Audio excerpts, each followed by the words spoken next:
Hello and welcome to All Things DIY. Today we're going to build a phone holder so that you don't have to hold out the phone by yourself when you're watching YouTube videos or are on a video call.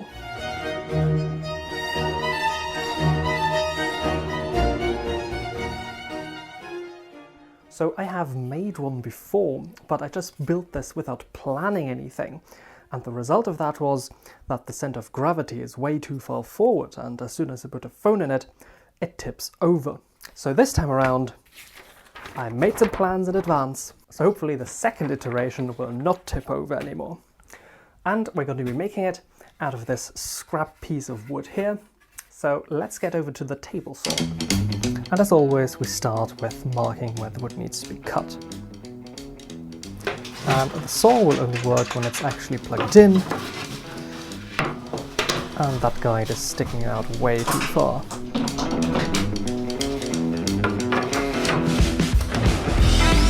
Now that looks better.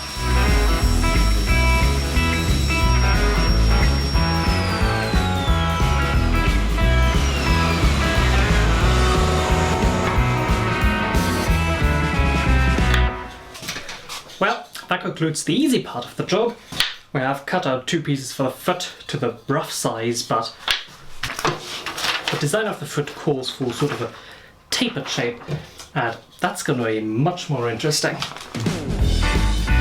So let's start by marking out the lines that need to be cut first again.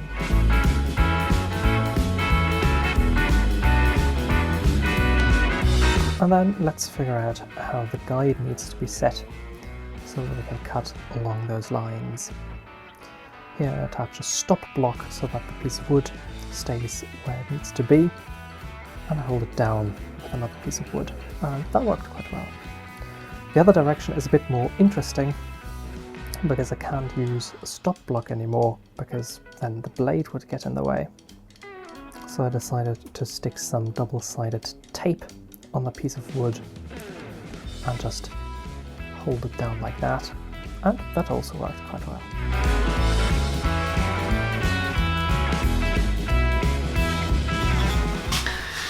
And here comes the moment of truth. Will both pieces fit together?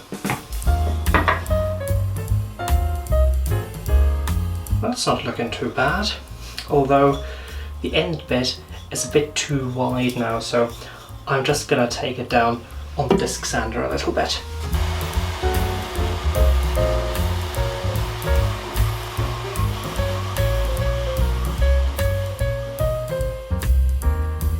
But there is one more piece to make, and that also has some weird angles on it, which I'm marking there. So setting the fence again, stop block in place, and all of the same things as earlier. But this piece, because it is part of a swivel mechanism, needs a hole drilled at the top, so I'm marking that, and it's rounded, so I'm just describing that lightly with a metal compass and round that over on the disc sander.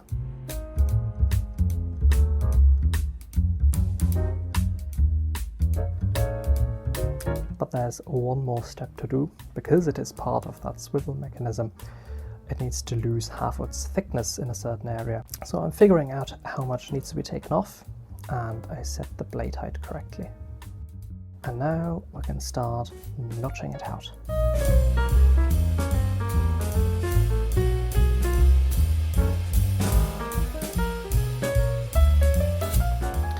So now the base pieces have the basic shape. I think they're looking quite nice and sharp. So now it is time for the interesting bit, and that is making all of the pieces that actually hold the phone. And there's a lot of little pieces to make, so let's keep going. And there are lots of individual cuts to make and holes to drill, so enjoy a little bit of table saw and drill press action.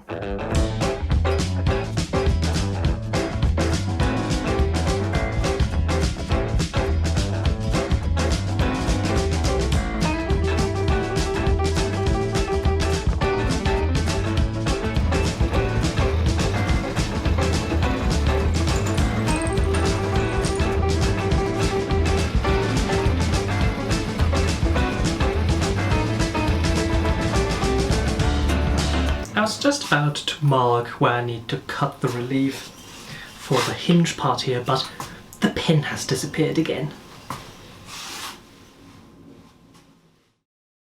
Found it again, but it was well hidden.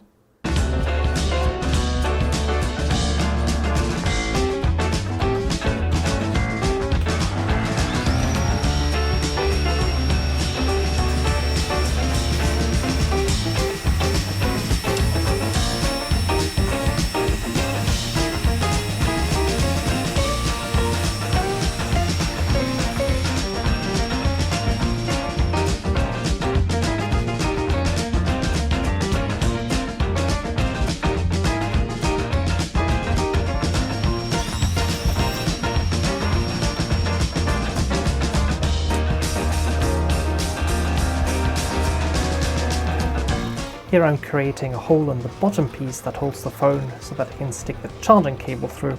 You'll see that later. And a bit of sanding was needed to make it look nice.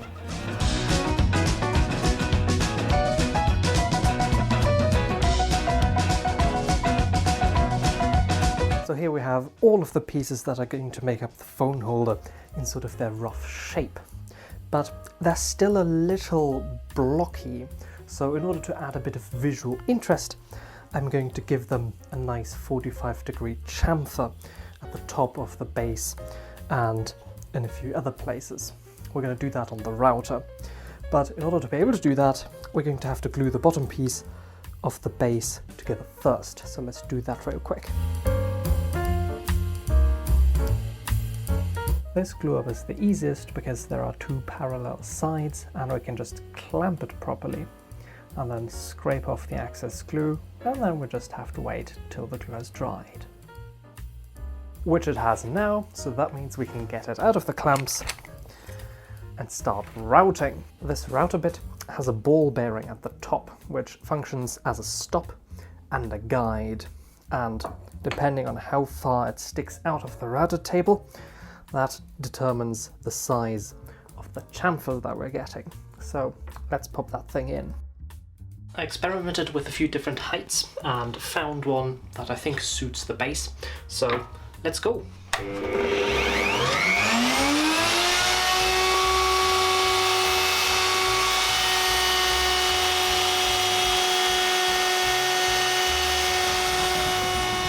This router makes a horrendous noise, but it is a lot of fun to use.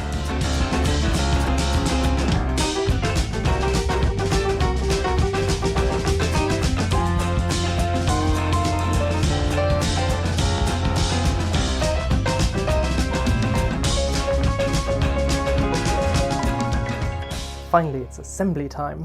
To glue all of these pieces together, I'm going to use this two-component glue because unlike wood glue, this doesn't need constant pressure on the pieces to harden properly. Because all of the things are sort of at an angle when we glue them together, that we can't really clamp them properly. So this should work.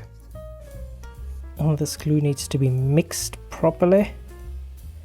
And then you have around 5 minutes of working time before it starts hardening.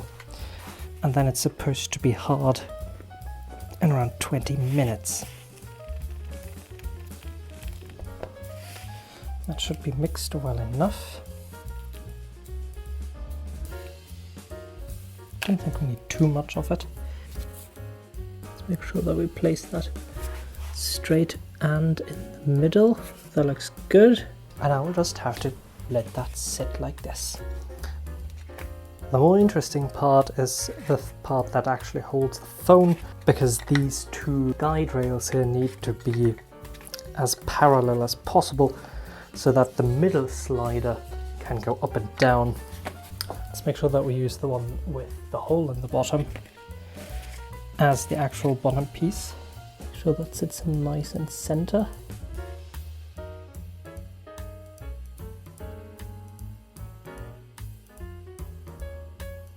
A few hours after I glued the first pieces together, I stack on the back piece here and everything stayed put, sort of. I'm a little bit annoyed about myself that I didn't notice that this top piece here is a bit wonky. It's not sitting straight, and that is clearly visible, which is very annoying. But that's not gonna come off anytime soon. Another thing that I'm very annoyed about is that I was so eager to put everything together that I completely forgot to sand everything properly first. And in hindsight, I should have stained all of the pieces before I glued them together, because everywhere where the glue kind of spilled out a little bit, the stain will not stick to that, so these areas will stay sort of this light wood color. I tried to clean them up with a chisel, but that only helps to a certain degree. So yeah, let's go and stain this. Well, actually, before we stain that, I'll quickly show you how this is supposed to work. This top piece here goes in here, I'm sure as you imagined, and that can then hold the phone like so. I can turn it in all directions, and thanks to the hole in the bottom here, we have access to our charge port or headphone port. We can also take this thing, rotate it 90 degrees, and have it sitting like this for watching videos or something. And this whole thing is then of course attached to the foot and can then sort of pivot around this point, and we can choose the angle we want to see the screen. So now let's actually stain it. In order to get the color that we want, we're going to stain it with two different stains, starting with a teak stain. And I've sourced a smaller brush so that I can get into the places that I can't get to with the big one, because I assembled everything before I painted it.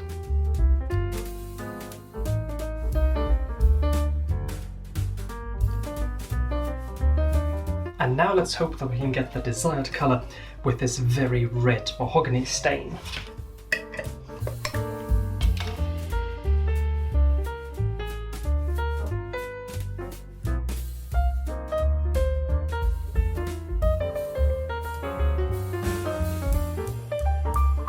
There are good news and there are bad news here. The good news are that the stain held on a lot better to the glue than I ever thought it would.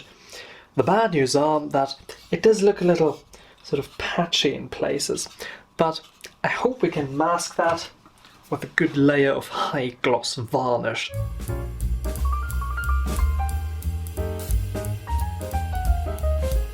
It's been 2 days, so the varnish had time to cure properly and it's looking alright. And in the meantime, I chopped an M10 screw in half, which we're gonna need later. So we're almost ready for final assembly.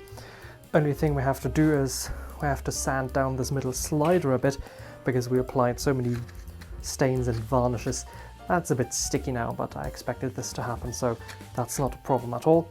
And we're gonna have to re-drill those holes we made earlier, because they were way too small for this M10 screw here.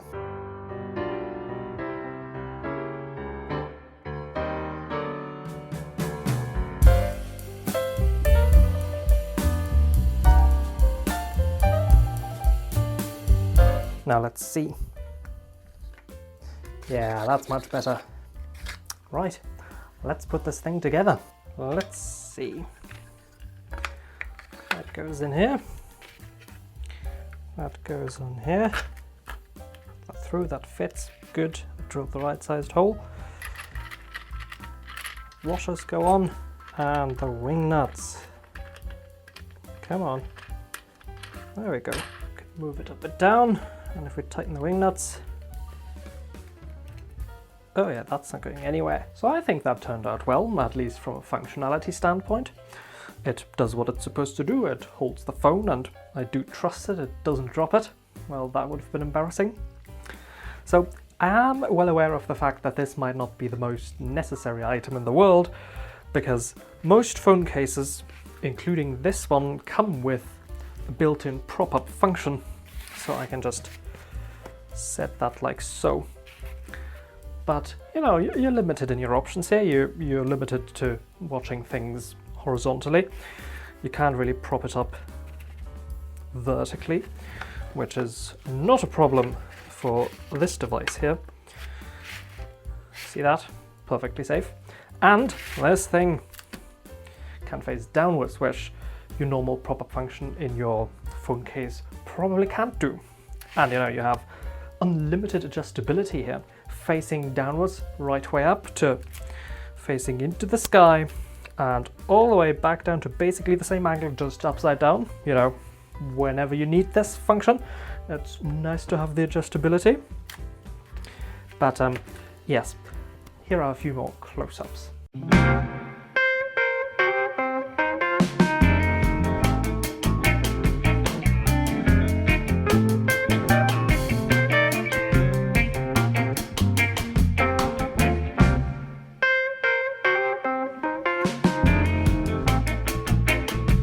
Thank you for watching. I hope you enjoyed it. Leave a like and subscribe if you did.